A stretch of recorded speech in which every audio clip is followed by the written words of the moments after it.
Néhémie chapitre 13. Dans ce temps, on lut en présence du peuple dans le livre de Moïse, et l'on y trouva écrit que l'Ammonite et le Moabite ne devraient jamais entrer dans l'assemblée de Dieu, parce qu'ils n'étaient pas venus au-devant des enfants d'Israël avec du pain et de l'eau, et parce qu'ils avaient appelé contre eux à prix d'argent Balaam pour qu'il les maudît. Mais notre Dieu changea la malédiction en bénédiction. Lorsqu'on eut entendu la loi, on sépara d'Israël tous les étrangers. Avant cela, le sacrificateur Eliashib, établi dans les chambres de la maison de notre Dieu et parent de Tobidja, avait disposé pour lui une grande chambre où l'on mettait auparavant les offrandes, l'encens, les ustensiles, la dîme du blé, du mou et de l'huile, ce qui était ordonné pour les Lévites, les chantres et les portiers, et ce qui était prélevé pour les sacrificateurs. Je n'étais point à Jérusalem quand tout cela eut lieu, car j'étais retourné auprès du roi la 32e année d'Artaxerxès, roi de Babylone. À la fin de l'année, j'obtins du roi la permission de revenir à Jérusalem, et je m'aperçus du mal qu'avait fait Eliashib en disposant une chambre pour Tobidja dans les parvis de la maison de Dieu.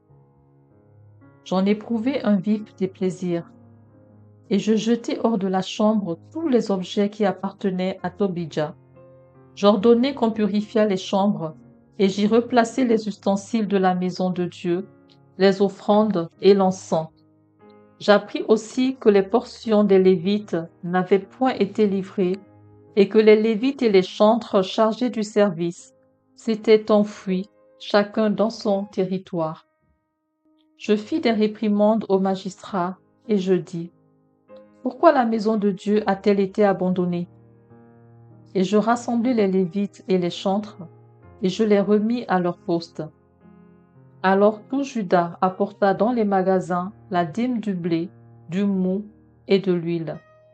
Je confiai la surveillance des magasins à Shélémia, le sacrificateur, à Tsadok, le scribe, et à Pédadja, l'un des Lévites. Et je leur adjoignis Hanan, fils de Zakur, fils de Mattania, car ils avaient la réputation d'être fidèles. Ils furent chargés de faire les distributions à leurs frères. Souviens-toi de moi, ô mon Dieu, à cause de cela, et n'oublie pas mes actes de piété à l'égard de la maison de mon Dieu et des choses qui doivent être observées.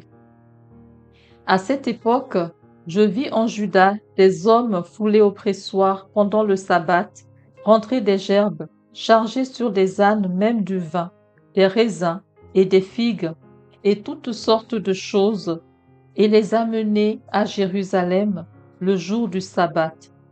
Et je leur donnai des avertissements le jour où ils vendaient leurs denrées. Il y avait aussi des Tyriens, établis à Jérusalem, qui apportaient du poisson et toutes sortes de marchandises, et qui les vendaient aux fils de Juda le jour du sabbat et dans Jérusalem. Je fis des réprimandes aux grands de Juda, et je leur dis, « Que signifie cette mauvaise action que vous faites en profanant le jour du sabbat? N'est-ce pas ainsi qu'on agit, vos pères, et n'est-ce pas à cause de cela que notre Dieu a fait venir tous ces malheurs sur nous, sur cette ville? Et vous, vous attirez de nouveau sa colère contre Israël en profanant le sabbat. » Puis j'ordonnai qu'on fermât les portes de Jérusalem avant le sabbat, dès qu'elles seraient dans l'ombre, et qu'on ne les couvrît qu'après le sabbat. Et je plaçai quelques-uns de mes serviteurs aux portes pour empêcher l'entrée des fardeaux le jour du sabbat. Alors les marchands et les vendeurs de toutes sortes de choses passèrent 1 à 2 fois la nuit hors de Jérusalem. Je les avertis en leur disant, « Pourquoi passez-vous la nuit devant la muraille?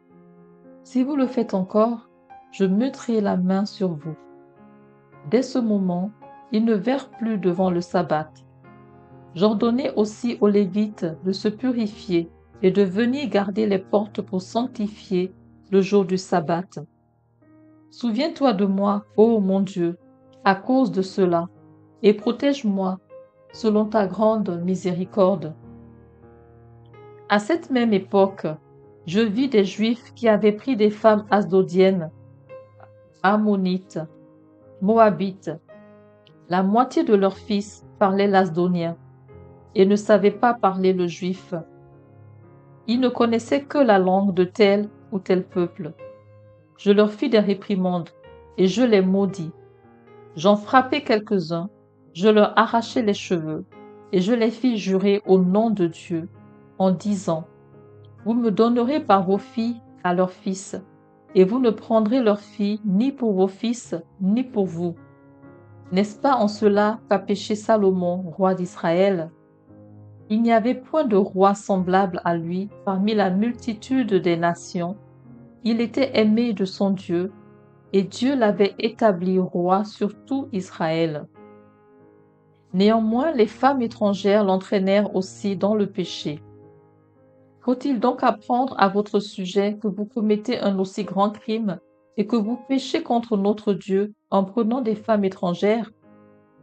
Un des fils de Jojada, fils d'Eliashib, le souverain sacrificateur, était gendre de Sambala, le Horonite.